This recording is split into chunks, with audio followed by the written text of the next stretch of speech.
Good morning. कल हम लोगों ने statutory provident fund, recognised provident fund and unrecognised provident fund के बारे में पढ़ा था, जो कि कम व्यक्ति के रिटायरमेंट के समय या अचानक डेथ होने के समय या उसका शारीरिक स्थिति असक्षम होने पर कई प्रकार के उस कर्मचारी को लाभ मिलते हैं। ये जो प्रोविडेंट फंड होता है वह वास्तव में व्यक्ति के या कर्मचारी के फ्यूचर सेफ रहे, इसीलिए सरकार के द्वारा निर्धारित किए गए हैं। और इनकम टैक्स में उसके संबंध में क्या नियम थे वो सब मैंने आप लोगों को बताया। आज हम एक और नई चीज़ में आ रहे हैं जिसे अपन कह सकते हैं सुपर एन्युएशन फंड। सुपर एन्युएशन फंड भी एक तरह से कर्मचारी के सेवानिवृत्ति का लाभ ही माना गया है। इसमें भी कर्मचारी स्वयं भी कंट्रीब्यूशन करता है और उसका एम्प्लॉयर भी कंट्रीब्यूशन करता है। तो सुपर एन्युएशन फंड जो है वह भी दो तरह का है। फर्स्ट आपको दिया हुआ है नोट्स में, approved superannuation, and second one unapproved superannuation. Approved superannuation को अनुमोदित अधिवार्षिकी कहते हैं, अनअप्रूव्ड सुपर एन्युएशन को गैर अनुमोदित अधिवार्षिक कहा जाता है।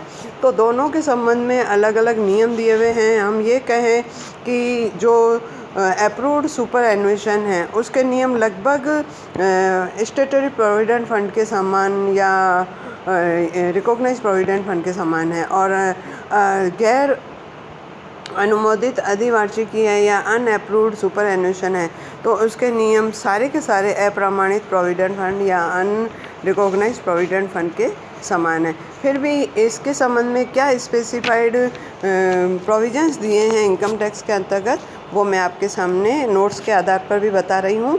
और नोट्स में सबसे पहला हेडिंग मैंने डाला है the tax treatment for approved superannuation. उसका पहला पॉइंट दे रहा है employee's contribution is qualified for deduction under section 80C। Second one, employer's contribution is exempt from tax to extent rupees 1,50,000 per annum, and excess will be treated as income of employee and tax as perquisite under section 17(2)(7) sub 7। और third point दे रहा है accumulated interest on the balance is exempt from tax. And fourth one दे रहा है payment from the fund is the exempt from tax in the following cases on the death of the employee and lump sum payment on the retirement.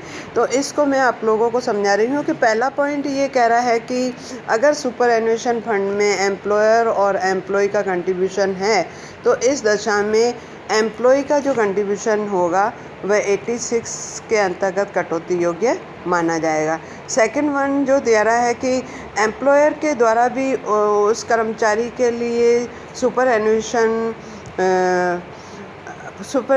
Fund में पैसा डाला जाता है तो प्रत्येक वर्ष के 1,50,000 रुपये तक वह फ्री है, और 1,50,000 रुपये से जो ज़्यादा वह कंट्रीब्यूशन डालता है वह पूरा का पूरा एक तरह से एम्प्लॉय की सैलरी में ऐड किया जाएगा और वह टैक्सेबल भी माना जाएगा। वह एक तरह से अनुलाभ जो कि सेक्शन 17(2)(7) के अंतर्गत माने गए हैं उनके अंतर्गत वह टैक्सेबल माना जाएगा। तो आप ध्यान रखिएगा कि एम्प्लॉयर कंट्रीब्यूशन का 1,50,000 रुपये हमें सैलरी में ऐड नहीं करने हैं, लेकिन 1,50,000 रुपये से ज़्यादा अगर कंट्रीब्यूशन है तो वह एक तरह से अनुलाभ माना जाएगा और सैलरी हेड में ऐड किया जाएगा, अर्थात वह टैक्सेबल मान लिया जाएगा।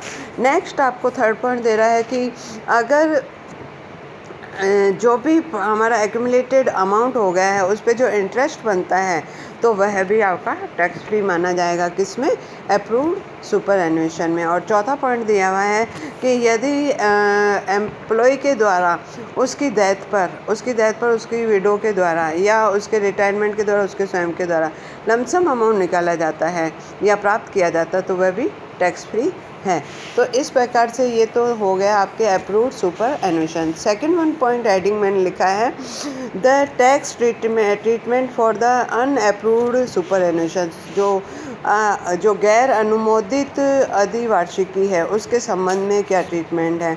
तो ऑल ऑफ फर्स्ट पॉइंट दिया हुआ है employee contribution and interest credited exempt, अर्थात एम्प्लॉयर के द्वारा जो कंट्रीब्यूशन दिया जाता है या उस पर जो इंटरेस्ट बनता है वह टैक्सेबल नहीं है।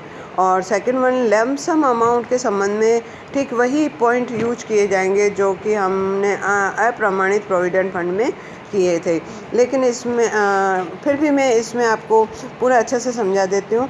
जब कभी लमसम अमाउंट निकाला जाता है तो employer contribution and interest there is the taxable as a profit in lieu of the salary. आपको सैलरी के अंतर्गत नियोक्ता का जो कंट्रीब्यूशन और उस पर इंटरेस्ट बना है वह टैक्सेबल माना जाएगा। और जो कर्मचारी है उसका स्वयं का interest on contribution is taxable. और यदि कर्मचारी के अंशदान पर जो भी ब्याज बना है वह इनकम फ्रॉम अदर सोर्सेज में इंटरेस्ट टैक्सेबल माना जाएगा। और जो अंशदान एम्प्लॉय का है, एम्प्लॉय का कंट्रीब्यूशन है, वह टैक्स फ्री माना जाएगा। तो आपको मैं फिर बता रही हूँ, इसमें आपको 4 डिवीज़न करने पड़ेंगे। और 4 डिवीज़न में पहला डिवीज़न है employer contribution and interest always taxable. Second one है contribution of employee always tax free and interest on contribution is taxable in income from other sources. तो इस प्रकार से आपको प्रैक्टिकल क्वेश्चन करने पड़ेंगे। इसी का मैंने आपको हिंदी में भी एक नोट्स और डाल दिए हैं, वह जिस प्रकार से मैंने समझाया है इंग्लिश में चाहे हिंदी में, तो आपको वही बातें मिल जाएंगी।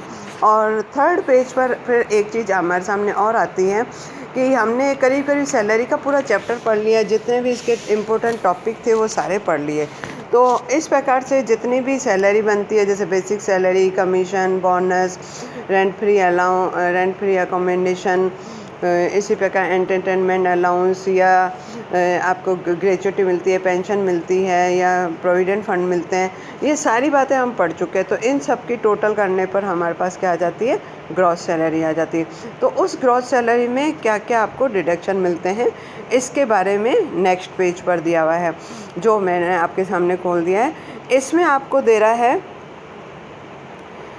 3 तरह की कटौतियाँ हैं। स्टैंडर्ड डिडक्शन माना जब कभी हम टोटल सैलरी बना लेंगे, ग्रॉस सैलरी बना देंगे, तो उसमें आपको 2 राशियों में से जो सबसे कम राशि होगी वह आपको कटौती मिल जाएगी। वह 2 राशियाँ कौन सी हैं? 50,000 रुपीज़ और जो आप उस कर्मचारी की ग्रॉस सैलरी है। तो ग्रॉस सैलरी या 50,000 रुपये, दोनों में से जो कम होगा वह डिडक्टेबल हो जाएगा, या स्टैंडर्ड डिडक्शन, उसको स्टैंडर्ड डिडक्शन के रूप में वह राशि कटौती योग्य मानी जाएगी। सेकंड वन दे रहा है डिडक्शन फॉर एंटरटेनमेंट अलाउंस। ये एंटरटेनमेंट अलाउंस की जो डिडक्शन है वह केवल गवर्नमेंट एम्प्लॉयज़ को मिलती है। तो ध्यान रखिएगा, केवल central government and state government के जो एम्प्लॉयज़ होते हैं उनको ये अलाउंस मिलता है, या ये डिडक्शन मिलता है, अलाउंस के साथ साथ डिडक्शन मिलता है। तो ये जो डिडक्शन मिलता है वह कितना अमाउंट है, इसमें भी आप ये देखिए 3 बिंदु हैं, उसमें से जो सबसे कम होगा actual received entertainment allowance, second one 20% of salary and 5,000 rupees. तो इन तीनों में से जो सबसे कम होगा वह डिडक्शन के तौर पर ग्रॉस सैलरी में से कम कर दिया जाएगा। एंड थर्ड वन जो डिडक्शन है वह है आपके deduction for tax on employment. यदि किसी कर्मचारी के द्वारा किसी विधान के अंतर्गत रोजगार पर किसी प्रकार का कर का भुगतान किया है किसी कर्मचारी ने, तो ऐसी स्थिति में वह कटौती योग्य माना जाएगा। इसमें एक बात ध्यान रखिएगा, यदि कर्मचारी के रोजगार से संबंधित कोई कर है और उसका भुगतान नियोक्ता के द्वारा किया गया है, तो ऐसी स्थिति में भी पहले हम उसकी सैलरी में ऐड कर देंगे और उसके बाद में इसको डिडक्शन दिया जाएगा। Thank you.